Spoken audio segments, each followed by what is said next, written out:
by popular demand because you suggested it. If you've ever dreamt of setting sail into the horizon aboard a rock-solid, go-anywhere kind of cruiser, then the Pearson 424 might be just the boat that you're looking for.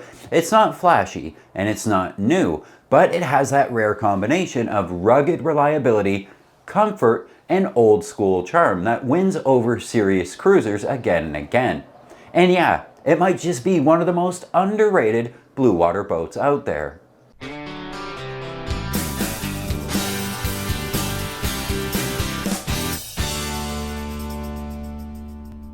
Now, I say for a younger couple because these boats are older, so they're going to need some elbow grease. So if you're young enough to still have some grease in your elbows, then these are something that you should probably look at. And yeah, you could buy an Island Packet or a Bristol or any other older heavy displacement boat. But what about Pearson? They were one of the first production outfits to start spitting out these newfangled fiberglass hulls. They were part of a movement to take yachting from the rich and elite and give it to the masses, and we like that.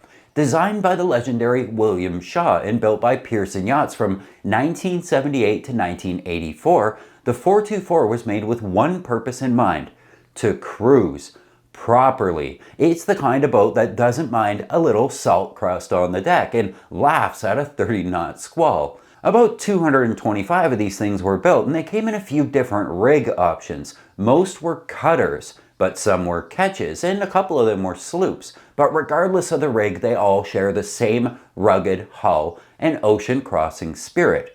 The cutter is 22,000 pounds, 7,600 of that is ballast, so it's about 34% ballast. Not the highest thing in the world, but also not the lowest. Sail area to displacement is kinda low at 14.89. With the ketch model though, that gets beefed up to a modest 15.26. Still not going to win any races. And what do we always say about the capsize screening formula? Anything 2.00 or less is what you want for the ocean, and this old girl sports a 1.89. The hull is solid fiberglass, thick as a brick, and the keel is a full-bodied fin with an internal lead ballast and skeg-hung rudder, meaning you've got solid tracking and a bit of forgiveness when things get gnarly. It's not a race boat by any stretch, but that's not the point. The Pearson 424 is about getting there safely, in comfort, with enough storage for your tools, spare parts, books, rum, and at least 3 months of canned chili.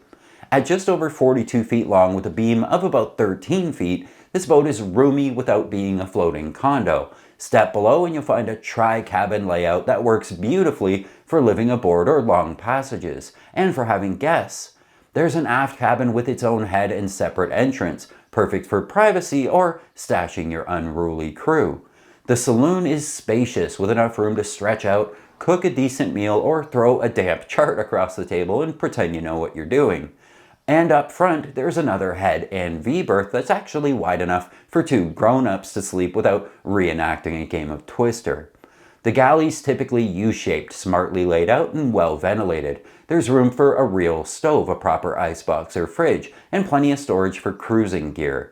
You'll also get a decent nav station. It's not the biggest, but it's functional and more than enough for today's laptops and tablets and paper charts if you're feeling romantic. Most boats came with a Westerbeek 60 diesel, but that's not the one you want.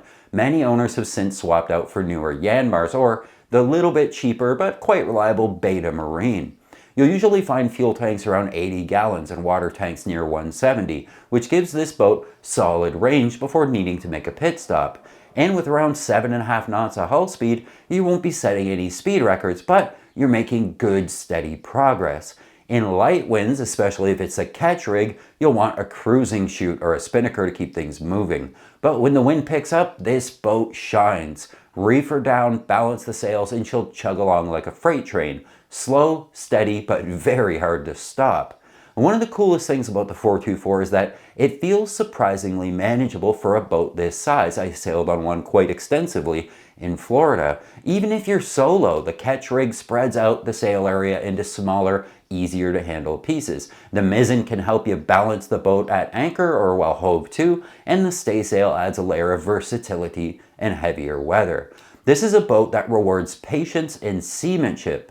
not just button pushing. Now let's be honest, the 424 is not perfect. Some boats came with teak decks, which look lovely when they're new, but can become a leaky nightmare when they're not properly maintained or just age too much.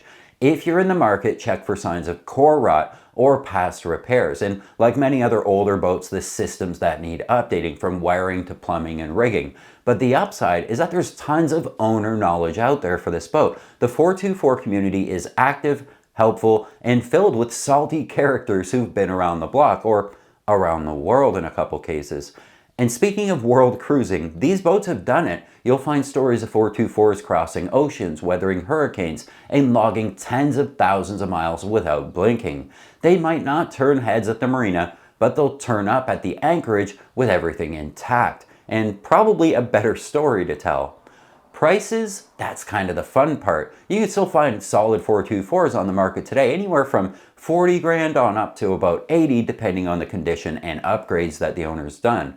That's a whole lot of boat and a whole lot of cruising potential for a lot less money than all the newer stuff. And because the design is so honest and straightforward, they're easy to work on. You're not dealing with exotic parts or overcomplicated systems, just real boat stuff built to last.